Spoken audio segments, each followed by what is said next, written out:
Ser podcast. Las 7 de hoy por hoy. Ser podcast. Hola, muy buenos días. El Partido Popular se hace con la victoria en las elecciones de Aragón, aunque sin llegar al objetivo de una mayoría absoluta que le permita gobernar sin Vox. Los populares pierden 2 diputados en las Cortes, se quedan con 26. La ultraderecha ha sido la gran beneficiada de un adelanto electoral con el que el Partido Popular esperaba ganarles terreno. Vox consigue duplicar su representación en las Cortes y pasa de 7 a 14 diputados. Y todo ello frente a un PSOE que ha caído a su suelo electoral en esta comunidad 18 diputados. Agustín Rodríguez Sahagún, buenos días. ¿Qué tal, Sergio? Buenos días. Este es, por tanto, el nuevo tablero político en Aragón que obligará a Jorge Azcón a ponerse de acuerdo con la ultraderecha para formar gobierno. Un escenario que querían evitar a toda costa. De hecho, la intención de estas elecciones era precisamente esa, obtener unos mejores números que les permitieran no tener que contar con la extrema derecha. Pero el resultado ha sido el contrario. Los populares pasan a depender todavía más de Vox al perder 2 escaños y quedar aún más lejos de la mayoría absoluta. Una realidad que reconocía el propio Azcón, que en todo caso habla de una victoria clara. Solo hay un partido que puede esta noche decir que ha ganado las elecciones. Es verdad, nos hubiera gustado no haber perdido un diputado por Huesca, no haberlo hecho por Zaragoza, pero con 26 diputados por Zaragoza, Huesca y Teruel, no hay ningún otro partido en esta comunidad autónoma que haya tenido el resultado que ha tenido el Partido Popular. El escenario que se abre en Aragón recuerda al de Extremadura, porque PP y Vox van a tener que llegar a un acuerdo para gobernar. En Génova hacen una lectura nacional de los resultados, aunque no tanto por el empuje de la ultraderecha, sino vaticinando el final de Pedro Sánchez. Es lo que decía anoche Miguel Tellado. Pedro Sánchez y el sanchismo entero se están desmoronando. Y ahora hay que trabajar para que la alternativa no deje de crecer, para que la ventaja se siga ensanchando, para que este camino culmine con el gran cambio en el conjunto de España, porque es lo que desea la inmensa mayoría de españoles. La victoria del PP ha quedado, sin embargo, empañada por el empuje de la ultraderecha, que ha conseguido 14 escaños, el doble que hace solo 3 años. Ha ganado el sentido común y lo que se ha demostrado es que también en Aragón se quiere el doble de Vox. Esto decía el candidato ultraderechista Alejandro Nolasco, que mostraba a su formación como la gran ganadora de unas elecciones que han llevado durante toda la campaña a un escenario nacional. Es por ello que anoche también salió Santiago Abascal para advertir de que, como en Extremadura, los populares tendrán que pagar un peaje. Si quieren formar gobierno, deben aceptar sus demandas políticas. Si el Partido Popular quiere cambiar de políticas, puede contar con nosotros. Pero si el Partido Popular pretende seguir con las mismas políticas que hicieron que tuviésemos que abandonar los gobiernos regionales, tiene al Partido Socialista. Y frente a la victoria de los populares y a la euforia de la ultraderecha, las elecciones aragonesas dejan un escenario opuesto en las filas del PSOE, porque los socialistas han igualado sus peores resultados en esa comunidad, perdiendo 5 diputados. Pasan de 23 a 18, un resultado negativo, sin paliativos, decía la exministra y candidata Pilar Alegría, que no va a dejar su escaño y que pasa a ser la líder de la oposición en esa comunidad. Asumimos el resultado de estas elecciones y nos hacemos cargo del papel que nos corresponde y que desde mañana mismo vamos a liderar la oposición en esta comunidad autónoma, una oposición que además va a ser una oposición vigilante, una oposición seria y una oposición responsable. Con el 24% de los votos, los socialistas han quedado más lejos del PP que de Vox. En Ferraz respaldan a Pilar Alegría y confían, dicen, en su proyecto. De hecho, desde la Dirección Nacional centran buena parte del discurso en señalar el viraje del PP a la ultraderecha. Lo hacía la número 3 del partido, Rebeca Torró. La deriva ultra del Partido Popular. Empezó blanqueando, consintiendo y aceptando a la ultraderecha. Y ahora, pues sin ningún pudor, lo comparten todo. Y luego está la izquierda aragonesa, que señala con preocupación esta nueva composición de las Cortes, poniendo en el foco el avance de la extrema derecha, algo de lo que culpan a Azcón. Es lo que decía el candidato del único partido de izquierdas que crece, que es la Xunta Aragonesista de Jorge Puello, que ha conseguido doblar sus resultados pasando a 6 escaños. Tenemos a la ultraderecha más fuerte que hemos visto nunca. Y la culpa de todo esto es del presidente de Aragón, es de Jorge Azcón, que se ha convertido en el caballo de Troya de la extrema derecha. Las elecciones abren un nuevo escenario político en esta comunidad, donde solo el PP ha conseguido sumar más escaños que el bloque de la izquierda. Sin embargo, les decía, no son lo suficientes para evitar depender de la ultraderecha. Así que esa es la principal incógnita que queda ahora en el aire. ¿Cuánto presionará Vox y hasta dónde el PP va a estar dispuesto a ceder para formar gobierno? Ampliamos el análisis con Eva Pérez Sorribes. El Aragón imparable de Jorge Azcón puede convertirse en el Aragón ingobernable. Estas elecciones dejan un panorama mucho más complejo en la comunidad, con los dos partidos que hasta ahora la han gobernado más débiles. El PP, que convocó para reforzar, pierde 2 diputados. El PSOE, que asumió el reto para revalidar a las ministras de Sánchez y hacerle de cortafuegos, pierde 5. Y en medio la ultraderecha de Vox, que duplica. El partido de Abascal consigue afianzarse en el territorio y venderá caro su apoyo en una investidura de Jorge Azcón al que no le queda ya dónde mirar. La muleta del PAR ha desaparecido y tras muchos augurios, esta vez ha sido verdad. Estas elecciones han certificado su defunción, el clavico del abanico que ya no girará ni a izquierda ni a derecha. De nada ha servido su batalla encarnizada con Teruel Existe, que también ha perdido uno de sus diputados. Aragón se derechiza, tras 26 años gobernado por el PSOE, solo 11 por el PP, 2 legislaturas por el PAR. La comunidad entra en una nueva era y conecta con lo que está pasando en Europa y más allá. Y en medio de los que ganan sin ganar, los que pierden sin remedio y el tsunami de las derechas, una izquierda pequeña y más pegada al territorio, chunta, funde las previsiones y duplica resultados. Aunque seguro que con todo, la bordeta hoy solo sonríe a medias. Así empieza el lunes, es 9 de febrero. Hoy por hoy noticias. Ser Podcast. Más allá de los resultados electorales en Aragón, el otro asunto de más relevancia hoy es la huelga ferroviaria que empieza en nuestro país. A pesar de que Transportes intenta negociar con los sindicatos, de momento esta mañana empieza la primera de las 3 jornadas de paro. Si no hay novedades, se producirán también mañana y el miércoles. Los paros van a afectar a la alta velocidad, a la media distancia y el transporte de mercancías, aunque el Ministerio ha fijado también servicios mínimos. Los sindicatos exigen más garantías de seguridad después de los accidentes de Adamuz y Lleida. La huelga afecta a todo el sector, no solo a los maquinistas, sino a los diferentes trabajadores de la red y operadoras. Jordi Fábrega. Es una huelga que afecta a todo el sector ferroviario, que los sindicatos han convocado no solo en las empresas operadoras, es decir, no solo en Renfe, Irio y Ouigo, sino que también afecta a las compañías que prestan servicios a bordo de los trenes y a las empresas de transporte de mercancías. Los sindicatos anunciaron la huelga para defender el modelo ferroviario y denuncian tanto la pérdida de calidad del servicio como la falta de planificación, la falta de materiales y recursos humanos, y dicen que se han externalizado actividades esenciales que dificultan que el servicio ferroviario cumpla los estándares que se necesitan. Es una huelga de 3 días que durará en principio hasta el miércoles y que no ha sido desconvocada pese a las reuniones que durante la semana pasada mantuvieron los sindicatos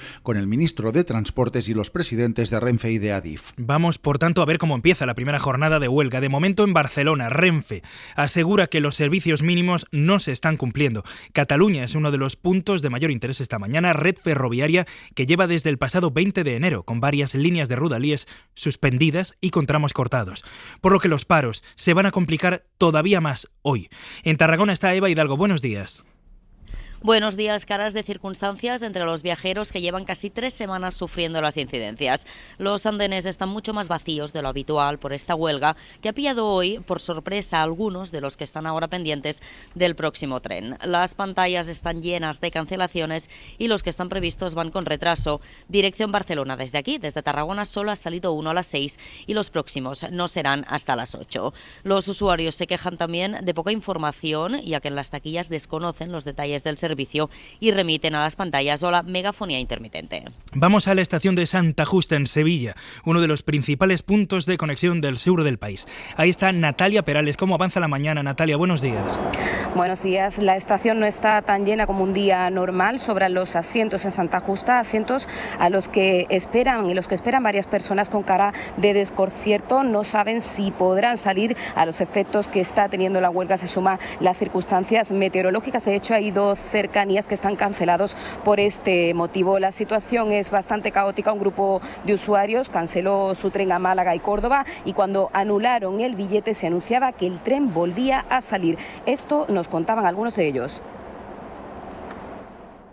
He anulado mi billete, el tren ha salido y no he podido viajar y nadie me ha podido solucionar el problema. Yo tenía que ir a trabajar y no sé si me van a dar teletrabajo, así que pedí un justificante a saber porque van con cuentagotas. Pero ahora ya no tengo billete y además nadie me asegura de que el tren de vuelta que tengo de Córdoba a Sevilla vaya a funcionar. Sobre los paneles, cancelaciones de Avant y de media distancia, sobre la mesa de venta a los pasajeros, información, hay un cartel ya informando de la huelga y de los servicios mínimos. Las 7 de Hoy por Hoy.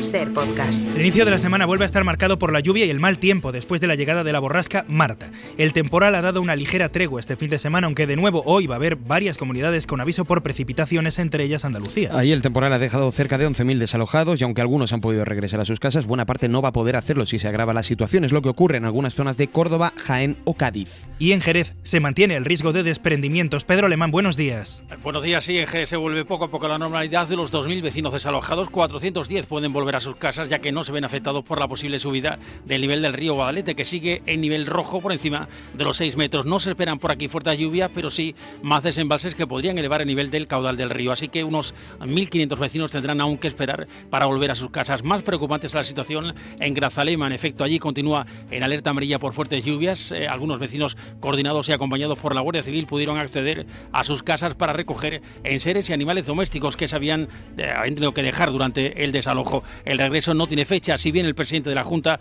Juanma Moreno, dijo ayer que será difícil que lo hagan antes de una semana. Hoy, además, está previsto que se evalúe el estado de las carreteras de la provincia. Hay más de 30 afectadas por el temporal. Hoy por Hoy Noticias. Ser Podcast. En los tribunales, hoy declaran como testigos ante la jueza de Catarroja 3 escoltas del expresidente Carlos Mazón, que le acompañaron al CECOPI durante la mañana de la Dana. La instructora quiere saber la secuencia de las comunicaciones de Carlos Mazón aquella tarde. Radio Valencia, Ana Talens, buen día. Buen día, también su contenido y las decisiones políticas que se tomaron después. Los 3 estuvieron de servicio entre las 3 de la tarde y las 9 de la noche. La instructora considera que su declaración es plenamente necesaria por si le oyeron comunicarse con la consellera Pradas, que está imputada, o realizar algún comentario a raíz de esas llamadas. La magistrada estima que es válido para estos empleados lo que dijo la audiencia para citar a la periodista que comió con el entonces presidente. Su declaración es aparentemente pertinente y apta a priori para poder aportar información relevante sobre el proceso seguido la tarde del 29 de octubre en la toma de decisiones, que es el objeto de la investigación penal en curso.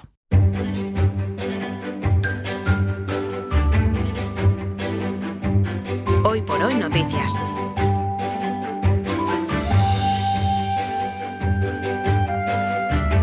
Ser Podcast. Momento en el que aquí, en la SER, en el Hoy por Hoy, hacemos un repaso por otras historias que nos cuenta nuestra red de emisoras. Esta mañana vamos a estar en Castilla y León. Mario Alejandre, buenos días. Hola, buenos días. Y en Murcia, Juanjo Asensio, buenos días. ¿Qué tal? Muy buenos días. Voy a empezar contigo, Mario, porque, sabes, nosotros llevamos aquí toda la noche, entonces cualquier cosa que sea de comer a esta hora es criminal, nos da ganas. Y ahí, en Valladolid, se va a celebrar la primera edición del concurso nacional a la mejor torrija de España. Sí, va a premiar a los creadores de este dulce en las categorías tradicional, innovadora y salada. Una de ellas va a buscar la esencia con los ingredientes obligatorios, o sea, el pan, la leche, el huevo, el azúcar, la miel y la canela. La segunda va a distinguir la creatividad técnica, el uso de nuevos productos como licores, frutas o chocolates, y la tercera categoría está pensada para torrijas saladas que se pueden usar como aperitivo o entrante. Un concurso que va a repartir casi 5.000 euros en premios. El plazo de inscripción está abierto, termina el día 27 de febrero y tras una preselección técnica, las 15 mejores torrijas de cada categoría van a pasar a una gran final que tendrá lugar el día 16 de marzo, a las puertas de la Semana Santa, que es la fecha en la que este producto es más habitual. Bueno, y ha sido noticia en los últimos días el investigador Mariano Barbacid, lo recordarán, porque descubrió una forma de tratar de curar un cáncer de los más importantes, el de páncreas, en animales. Bueno, ha sido también noticia por cierta polémica. Ahora se queda Juanjo sin uno de sus colaboradores más estrechos, un cirujano murciano al que la Consejería de Salud ha obligado a jubilarse.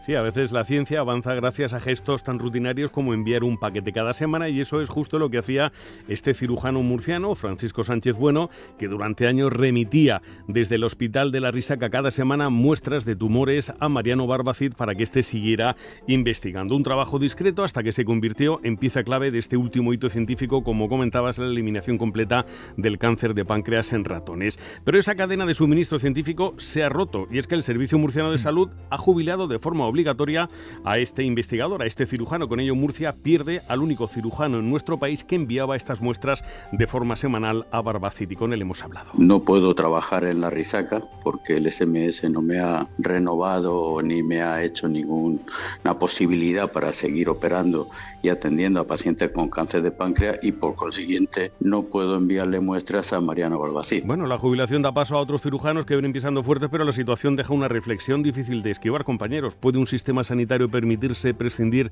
de un especialista único en España? Pues ahí queda la pregunta. Bueno, pues así estamos. Juanjo, Mario, gracias. Un abrazo. Hasta luego. Vamos ya con nuestra recomendación cultural para empezar el día. Hoy Pepa Blanes nos recomienda leer el libro Cumbres Borrascosas antes de que se estrene su adaptación al cine, que va a ser esta semana. Ante el furor por ver la adaptación de Cumbres Borrascosas que nos trae Hollywood, recomendamos ir a la fuente original, a leer la novela de Emily Bronte antes de sucumbir a Margot Robbie y Jacob Elordi. ¿Qué harías tú, Heathcliff, si fueras rico? Supongo que lo que hacen los ricos. La escritora británica consiguió en 1847 una novela que iba más allá de contar una historia de amor y pasión. De hecho, eso es lo de menos. Lo interesante es cómo el libro consiguió de forma magistral reflejar temas que en aquella época se consideraban poco adecuados para una mujer, como el alcoholismo, el abuso, la violencia familiar o las pasiones irrefrenables. El señor Linton me ha pedido que me case con él. Heathcliff se ha ido. Debe aceptarlo. Bésame. Que nos condenen a los dos. La estructura innovadora y sus ambientaciones siguen maravillando a críticos y lectores de todo el mundo por la composición de sus personajes y la manera de contarlo, a través de un juego entre varios narradores que muestra distintas miradas en esa relación de amor imposible que genera todo lo demás. Para no perderte ningún episodio, síguenos en la aplicación o la web de la SER, Podium Podcast o tu plataforma de audio favorita.